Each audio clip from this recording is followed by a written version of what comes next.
मैं डॉक्टर वैष्णव चरण मुखी, सहायक हिंदी प्राध्यापक, काशी साहू महाविद्यालय, कोल्हान विश्वविद्यालय। आज मैं विद्यापति जी के ऊपर चर्चा करने वाला हूँ। विद्यापति जो कि आदिकाल के कवि हैं, उनके ऊपर हम जानकारी लेंगे।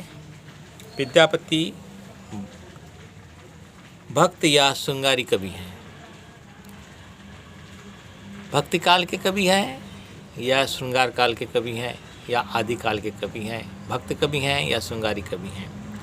देखते हैं। मैथिल कोकिल विद्यापति। विद्यापति को मैथिली के कोकिल कहा जाता है। हिंदी साहित्य के आदिकाल का विशिष्ट कवि माना जाता है। काल सीमा की दृष्टि से ये भक्तिकाल के कवि ठहरते हैं, किंतु काव्य प्रवृत्ति एवं भाषा प्रवृत्ति की दृष्टि से इनका विवेचन आदिकाल में किया जाता है।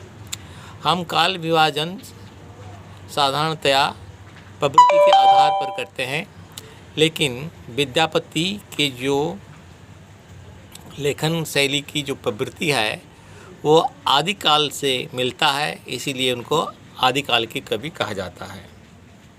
आदिकाल में इनका व्यक्तित्व अन्य सबसे भिन्न है। वस्तुतः इसका एक कारण यह भी है कि वह आदिकालीन साहित्य रचना क्षेत्र से दूर पूर्व में मिथिला के निवासी थे। इसीलिए इनकी भाषा की आदिकालीन प्रमुख भाषा डिंगल से पृथक है।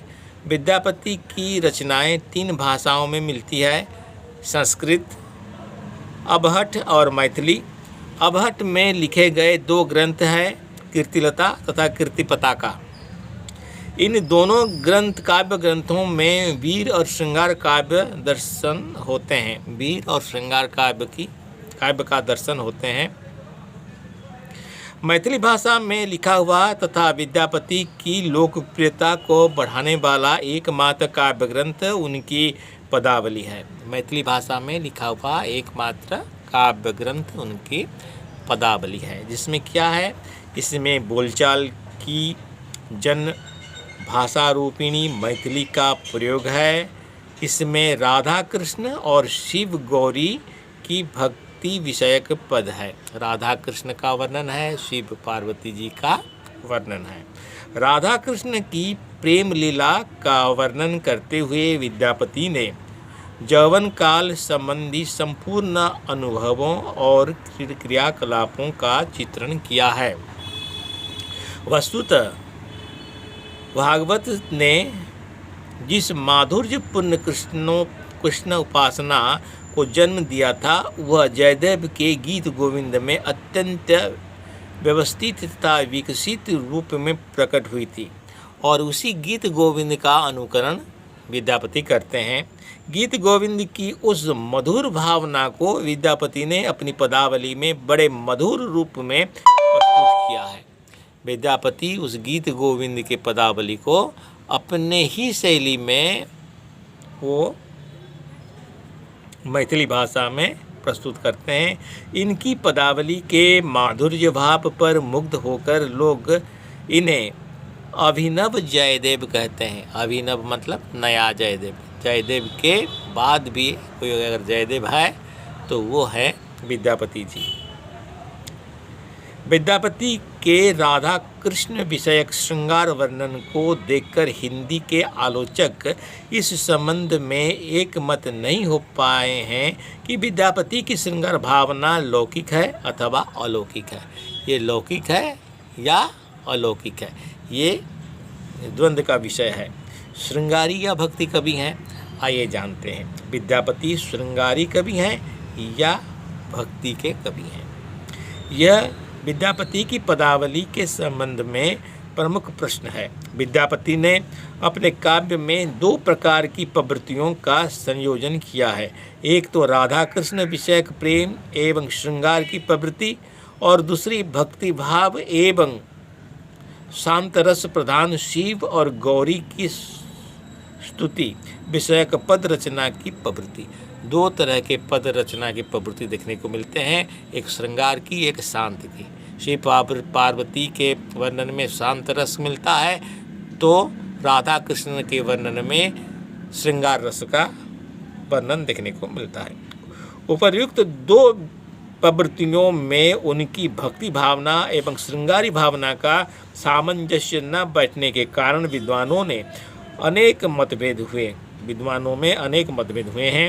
एक वर्ग उनको श्रृंगारी मानता है और सूरदास आदि कृष्ण भक्तों की परंपरा में पृथक उनके पदों की बिहारी के दोहों से तुलना करता है, और दूसरा वर्ग उन्हें भक्त सिद्ध करके एक विशिष्ट संप्रदाय मानता है। यह राधा कृष्ण के प्रति चिन्मुख प्रेम को भक्ति भावना के अंतर्गत स्वीकार करता है। इस विवाद के कारण ही विविध परीक्षाओं में विद्यापति की पदावली पर इसी समस्या से संबंधित विविध प्रकार के प्रश्न पूछे जाते हैं। विद्यापति ने शिव और पार्वती की स्तुति में भी पदों की रचना की है। उन पदों में उनका अत्यधिक भक्ति भाव प्रकट हुआ है, जिसे देखकर कुछ व्यक्ति उन्हें शैव अथवा शाक्त मानते हैं, और जहाँ तक राधा कृष्ण विषयक प्रेम का वर्णन है वहाँ उन्हें भक्त न मानकर श्रृंगार कवि मानते हैं।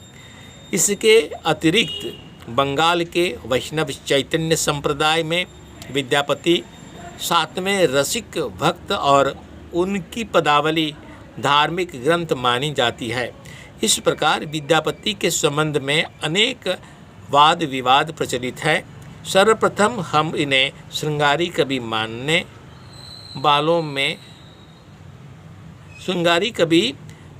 वालों के मत प्रस्तुत करते हैं। ये रहा विद्यापति के बारे में, और अगले चरण में कौन क्या कर रहा है विद्यापति को, रामचंद्र शुक्ल क्या कहते हैं, राम वृक्ष बेनीपुरी का क्या मत है, ये सब जानेंगे। आज के लिए इतना ही।